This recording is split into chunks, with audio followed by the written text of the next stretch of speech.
بسم اللہ الرحمن الرحیم. ابھی ہم سٹارٹ کر رہے ہیں خلاصہ. یہ ہے حجت نبوی. اس میں سب سے پہلے ہم تھوڑا سا ڈسکس کریں گے کہ خلاصہ ہے کیا چیز.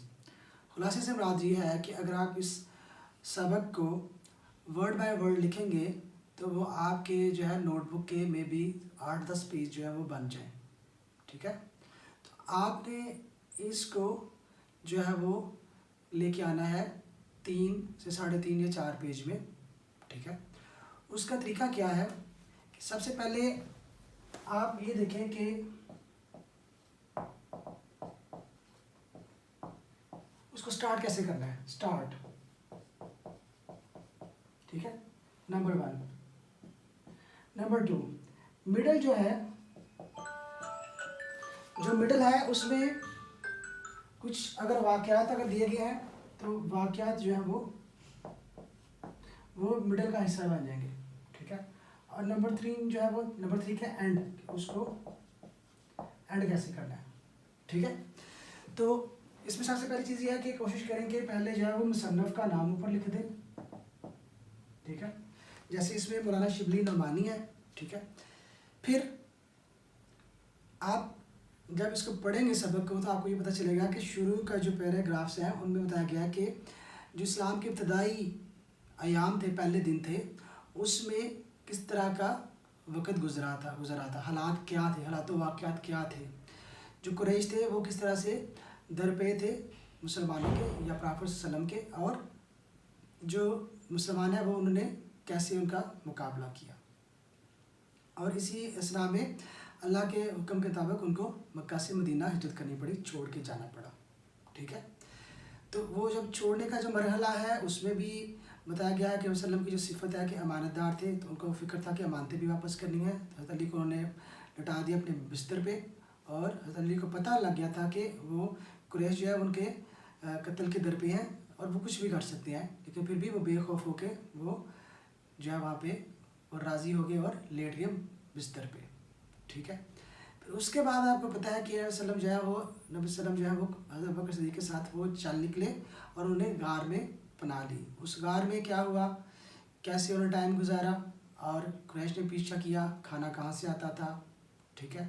پھر اس کے بعد قریش نے آپ کو ڈھونڈنے کے لیے کیا پلاننگ کی, اشتہار دیا آپ کے لیے, خون بہا کا کیا کہ جو بھی ان میں سے کسی کو قتل کرے گا تو وہ کیا انعام دیں گے. پھر جو بندہ ان کے پیچھے گیا سراقہ, اس نے جو ہے وہ بار بار جو ہے وہ فال نکالی کہ میں تیر چلاؤں کہ نہ چلاؤں. ہر دفعہ جو ہے نہ کا نکل رہا تھا, اس سے وہ ڈر گیا, اس کو سمجھ لگی کہ یہاں پہ حالات کچھ اور ہیں, تو پھر وہ طائب ہو گیا. پھر آپ سے سمجھا وہ مدینے پہنچ گئے. تو یہ سارا ہے اس میں جو چیزیں دی گئی ہیں. تو اس میں آپ شروع سے کر سکتے ہیں کہ اس سبق میں مولانا شبلی نعمانی اختصار کے ساتھ اسلام کے ابتدائی ایام کا خلاصہ پیش کرتے ہیں کہ کس طرح سے قریش نے مسلمانوں پر زندگی یا عرصہ حیات تنگ کرنے کے لیے کیا کچھ تدبیریں کی, اور مسلمانوں نے اللہ کے فضل سے کیسے ان کا مقابلہ کیا. ٹھیک ہے. آگے پھر آپ نے شروع کرنا ہے کہ اس وقت جب کہ دعوت حق کے جواب میں ہر طرف سے تلوار کی جنکاریں سنائی دے رہی تھیں, حافظ عالم نے مسلمانوں کو دارالامن مدینہ کی طرف رخ کرنے کا حکم دیا, لیکن خود وجود اقدس جو ان ستمگاروں کا حقیقی ہدف تھا نبی صلی اللہ علیہ وسلم اپنے لیے حکم خدا کا منتظر تھا. یہ آپ نے لکھ دیا پیراگراف. ٹھیک ہے. پھر نبوت کا 13واں سال شروع ہوا, یہ سیکنڈ پیراگراف ہے. اکثر صحابہ مدینے پہنچ چکے تھے, تو وہی الہی کے مطابق حضرت صلی اللہ علیہ وسلم نے بھی مدینے کا عزم فرمایا, ارادہ فرمایا. قریش نے دیکھا کہ اب مسلمان مدینے میں جا کر طاقتور ہو رہے ہیں اور وہاں اسلام بھی پھیل رہا ہے. چنانچہ لوگوں نے مختلف مشورے دیے. ایک نے کہا کہ محمد صلی اللہ علیہ وسلم کے ہاتھ پاؤں میں زنجیریں ڈال کر مکان میں بند کر دیا جائے. دوسرے نے کہا کہ انہیں جلاوطن کر دیا جائے, لیکن صاحب نے ابو جہل کی رائے پر اتفاق کیا, اور وہ یہ تھی کہ حضور اکرم صلی اللہ علیہ وسلم کا خاتمہ کر دیا جائے. اب سب نے جھٹ پٹ سے آ کر رسول صلی اللہ علیہ وسلم کے آستانے مبارک کا محاصرہ کر لیا. وہ لوگ حضرت صلی اللہ علیہ وسلم کا انتظار کر رہے تھے کہ وہ باہر نکلے تو یہ فرض ادا کیا جائے. ٹھیک ہے. Next paragraph. رسول صلی اللہ علیہ وسلم ایک ایماندار انسان تھے, تو قریش کے لوگ ان کے پاس اپنی مالی یا سبابی امانتیں رکھوا دیتے تھے. اس وقت بھی آپ کے پاس بہت سی امانتیں جمع تھی. آپ کو قریش کے ارادے کی پہلے سے خبر ہو چکی تھی.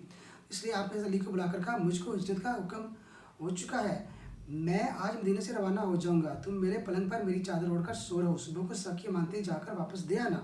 اب جناب امیر کو معلوم ہو چکا تھا قریش آپ کے قتل کا ارادہ کر چکے ہیں۔ نیکسٹ پیراگراف کیا ہوگا؟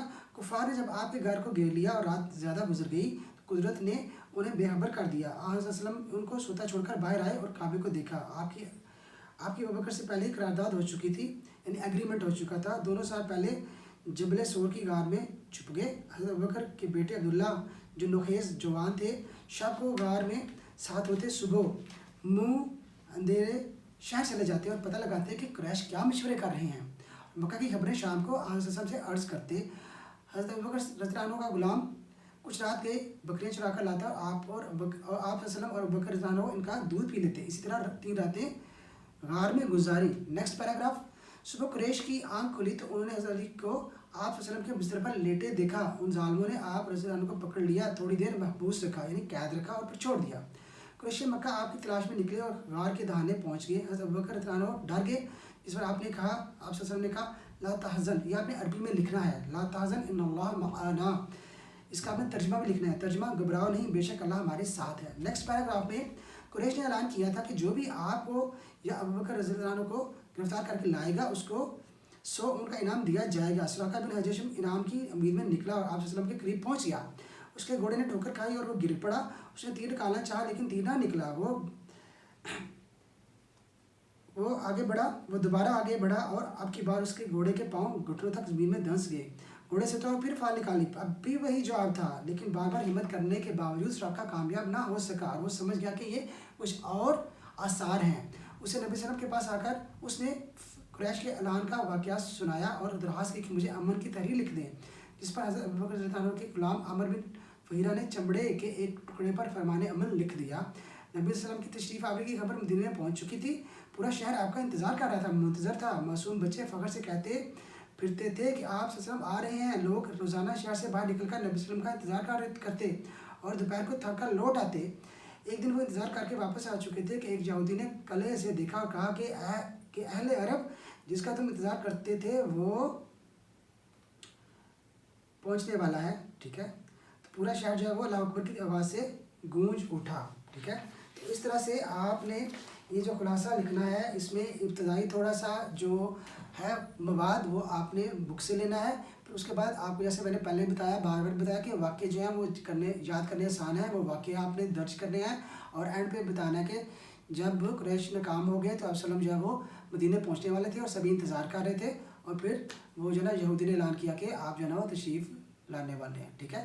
تو اس طرح سے آپ نے ڈفرینٹ پیراگرافس میں ان کو سپریٹ کرنا ہے اور اچھی رائٹنگ کرنی ہے۔ اور سب سے بڑھ کے یہ ٹپ ہے کہ کوشش کریں کہ جب آپ مضمون لکھتے ہیں یا خلاصہ لکھتے ہیں جو زیادہ لمبا ہوتا ہے، اس کے لیے 30 to 40 منٹس آپ نے بچا کے رکھنے ہوتے ہیں تاکہ آپ کے اوپر پریشر نہ ہو۔ اور ٹرائی کریں کہ چھوٹے چھوٹے جو کویسچن ہیں وہ پہلے سالو کر لیں اور جو بڑے کویسچن ہیں ان کو اینڈ پہ رہنے دیں۔ جیسے مضمون جو گرامر میں مضمون ہوتا ہے اس کو اینڈ پہ رہنے دیں، اس پہ ٹائم زیادہ لگتا ہے، اس میں آپ کو 25-30 منٹ چاہیے ہوتے ہیں۔ اس طرح سے جو خلاصہ ہوتا ہے پارٹ اے میں وہ سب سے لمبا ہوتا ہے، اس کے لیے ٹائم 20 سے 25 منٹ چاہیے ہوتے ہیں، اس کو اینڈ پہ رکھیں۔ اور چھوٹے چھوٹے جو سارے کویسچن ہیں، مرکزی خیال، ترجمہ، تشریح، جو شعروں کی تشریح ہے، ٹھیک ہے، سیاق و سباق، وہ جو ہے آپ پہلے لکھ لیں، فل ان دی بلینکس، جملے وغیرہ، ٹھیک ہے، اور خلاصے کو آپ اینڈ پہ رکھیں۔